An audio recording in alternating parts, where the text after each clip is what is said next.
Okay, everybody, so we just probably got off the VelociCoaster about an hour ago, so we're going to let you know our first impressions on it. So, Brandon, you go first. I would say overall that the VelociCoaster definitely surprised me personally.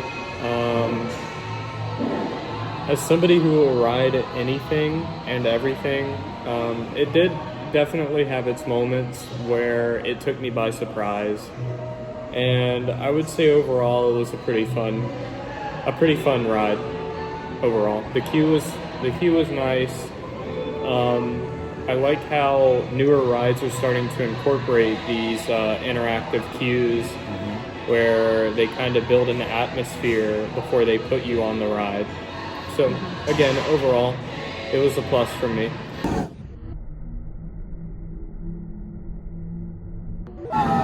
Yeah, we're really not going to throw out any spoilers here because we could certainly do that. We want everybody to try to ride it as soon as possible before we give like any,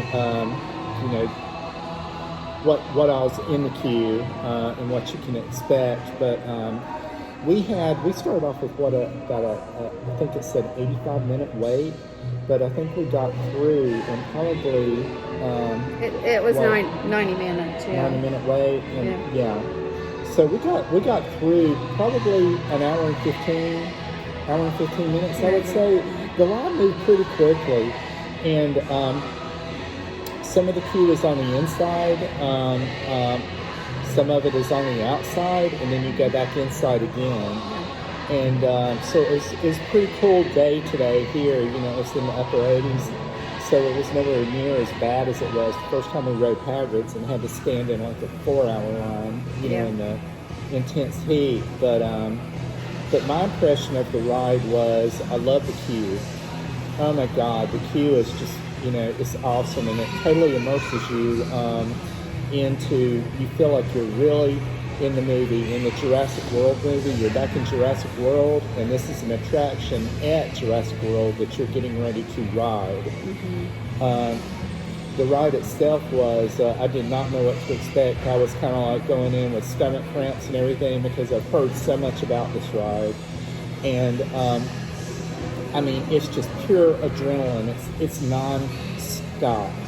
There's several launches, and the last launch that takes you over that top hat is just, it is out of this world. You feel like, the rockets have fired up on the back of your train, and you just go to the top of that hill and you can see all over Orlando basically. But definitely there's a lot of surprises on this ride. You think it's over and it's not. And I came off actually shaking. It was just awesome.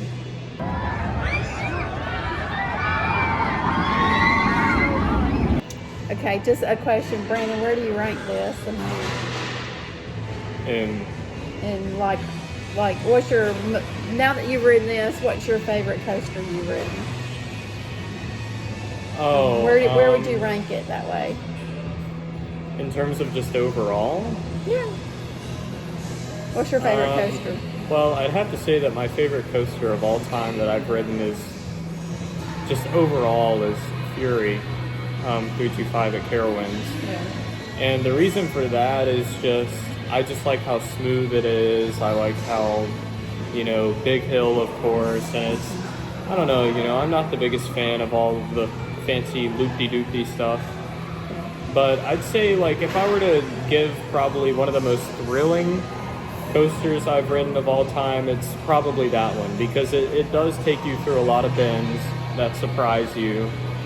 And just a lot of stuff like that. Like, if you're not sitting on the first couple of rows, you're not going to see it coming, kind of deal. Now, I can say we were sitting towards the back. Yeah. We were about 3 rows from the back. Cathy was. I was in the second row from the back. Okay, and y'all were in the third row from the back. Yeah. So we kind of got pulled through things a little bit quicker, than. Yeah, I think we got more airtime back there. Exactly. I think if you're toward the rear of this ride, you get a bigger thrill than you would if you were in the front. Definitely. Yeah.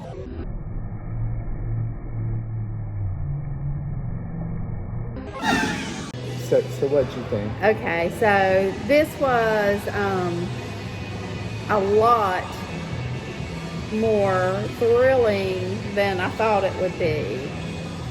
Because you look at it and you like, yeah, there's a twisty turny there, and there's a top hat. But you can't see everything either.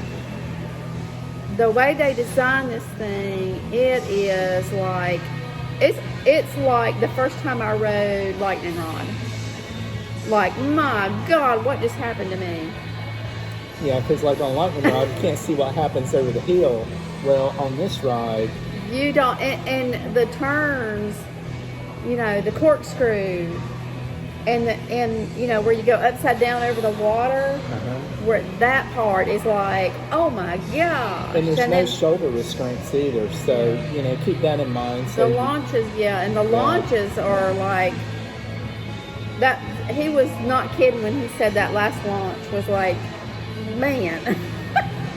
In my opinion, this has knocked off Lightning Rod. Lightning Rod was always my top, but this has knocked off Lightning Rod off my top. And now this is VelociCoaster's my top, but I'm with Brandon too. I think Fury is my second now.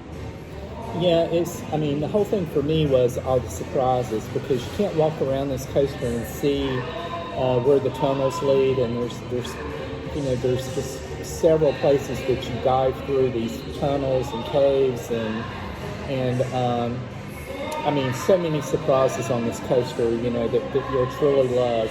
The rolls over the water, you know, with just going upside down with no shoulder restraints. I mean, it's extremely thrilling. You know, it's just, but you're held in tightly by this lap bar, and boy, they really push it down on you. But I was so impressed with this coaster, and I cannot wait to get back on it again. So, Cathy, what was your favorite part of it? Probably the launch and over the top hat. But to be honest with you, everything happened so fast that I have to go ride it again. Yeah. Because in one ride is too much to comprehend. Yeah, I don't think we were able to see everything you're supposed to see either, because I didn't even see any of the raptor statues, you know, that they have, you know, down below. I was just, you know, like, you know, the whole time. So I definitely want to ride it again to see more of the details. Yeah. Brandon, what was your favorite? Oh, my favorite part of the ride? My favorite part of the ride was probably the thing that caught me the most off guard, which was, it was a corkscrew maneuver that was like, I did not see it coming, because how the track looks, it looks that it keeps going straight, especially, you know, where we were. And all of a sudden you get really close to the water and you just do a corkscrew over it, which that really took me by surprise. So that's probably my favorite moment from the coaster. Yeah, I think mine was, like I was saying earlier, that one launch, because there's several launches, but the one launch right before you go over the top hat, I mean, it's like supersonic, you know, and you're going like straight up in the air, you know, and you crest up on top, and then you have enough time to kind of catch your breath a little bit and look all around, and then you're almost straight down, going back down that hill. Yeah. So, but totally awesome. Yeah. Just to finish this off, I went by Voodoo Donut, and they happened to have out a churro stand donut, which I'm getting ready to dig into and eat after that ride. I need something. Well, it's pretty much, you know, Universal kept saying they were putting up a churro stand there, because everybody kept asking, you know, what the walls were, and they just said, oh, it's probably going to be another churro stand. So that's, yeah, that was kind of a big joke with Universal and the fan base. So. But anyway, guys, that was our big thoughts on the VelociCoaster, and we cannot wait for our next ride. Definitely. Okay. So be sure to like, subscribe, follow us on Facebook, Instagram, and Twitter.